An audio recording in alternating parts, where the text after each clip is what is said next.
This is in response to Dr. Paul Krugman's article in the New York Times on Monday, February 2nd, 2015, a long-term cop-out. And by what that he means is that we have been, for the last 5 or 6 years, looking at the end game of everything and not looking at what needs to be done right in front of our faces. So President Obama is going to ask for an increase in spending, which hasn't been done in the last 3 or 4 years. He's going to ask for new taxes to pay for that. I do believe that right now it's looking at taxes on overseas profits of international corporations. And now the GOP is going to be screaming that they're not going to do anything for taxes whatsoever. They don't care how many people it hurts. But there's not to be any new taxes. And of course their long-term thing is they're always going to say, oh, but in 50 years Medicaid is not going to be working again, or Medicaid is not going to be working in 20 years, it's not going to be working in Social Security is not going to be working in 30 years, or whatever. And of course they're always looking at this end game to prevent anything from happening in the meantime. So as long as their friends are getting the kind of money that they get. And of course, this is sort of funny. This has been going on for the last 5 or 6 days.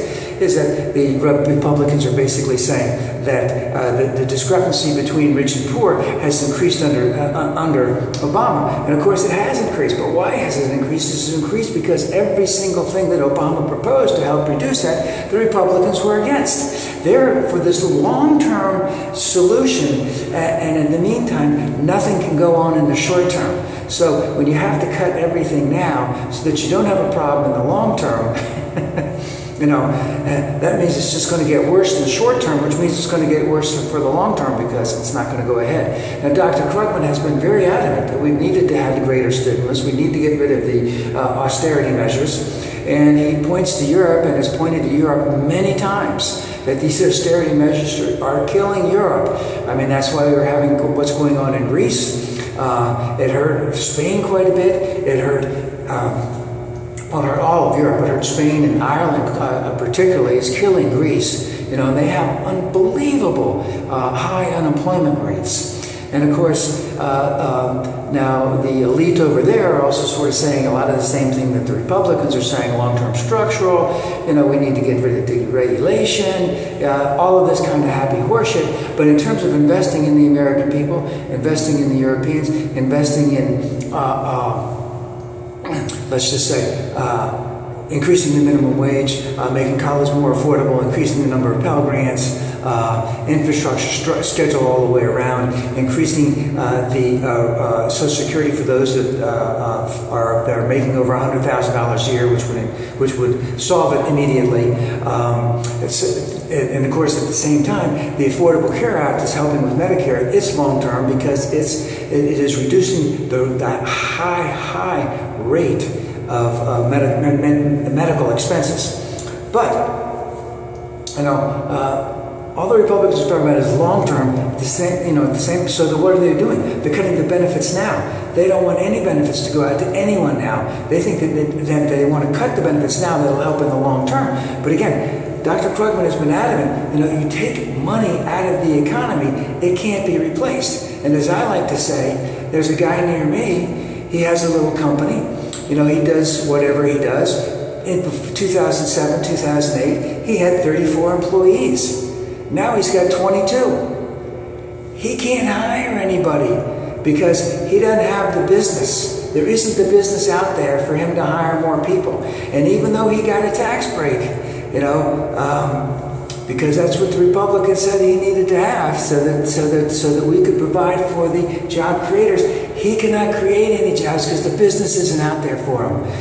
And that's what's been going all along. And we're cutting benefits, we're hurting the average worker, we're hurting everyone in the economy. We need to move the economy up.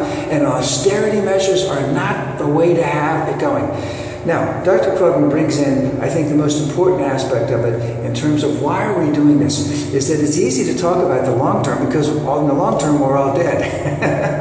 So, 50 years from now, even Paul Ryan, who's 44, 46, now chances are he won't be around right now.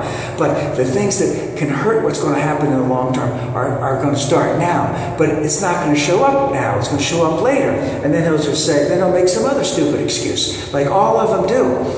They're changing. They continue to change. So now they're blaming Obama for the discrepancy between rich and poor. And again, it's their policies that have done this. Okay, and Dr. Krugman refers to it as being intentionally lazy, intellectually lazy. They don't have the moral courage. I would take that to another level. They are showing they are sinners. They have sinned against humanity. They have sinned against their fellow men. They have sinned against people of color. They have sinned against people who work with their hands, let's just say. It's a long-term cop-out that what they're doing. They're not willing to stick their necks out right now and say, we've got to solve the problem now. We've got to find a way to put $2 trillion back into the economy to go after infrastructure. We need to raise the minimum wage. We need, for average people who are doing the jobs that a lot of us wouldn't do, we need to give them a living wage. We need to be able to provide health care. And I'll just give you this stupid example, is look what happened at Disneyland. You had someone who was in contact with a lot of other people and exposing them to the measles virus. We found out that a number of the kids that were there that got it, they were too young to get the immunization for it. And this is really so. But we need to have our people healthy. That's the main point. We need to invest in that and to keep our people healthy. And what the Republicans are doing right now, they're not looking. They're trying to claim that look what's going on over there. Look, there's going to be an eclipse. We better all run and hide. Okay, and they're not willing to get down and get dirty and say, we've got to help the American people. We've got to help people of color. We've got to increase the minimum wage. We've got to increase Social Security costs for those who are making over $100,000 a year. They're not going to do that. They're just going to say, oh, look at all the problems that are going on over here. And he calls it intellectually lazy. He calls it they don't have the moral courage. I say they're sinners. And I would also say they are cowards, because they know that the people who like them, that will keep them in office, because that's all they care about, is getting into office the next time. That's all they care about. They're not willing to stick their necks out. They are sinners. They are moral, spiritual, emotional cowards.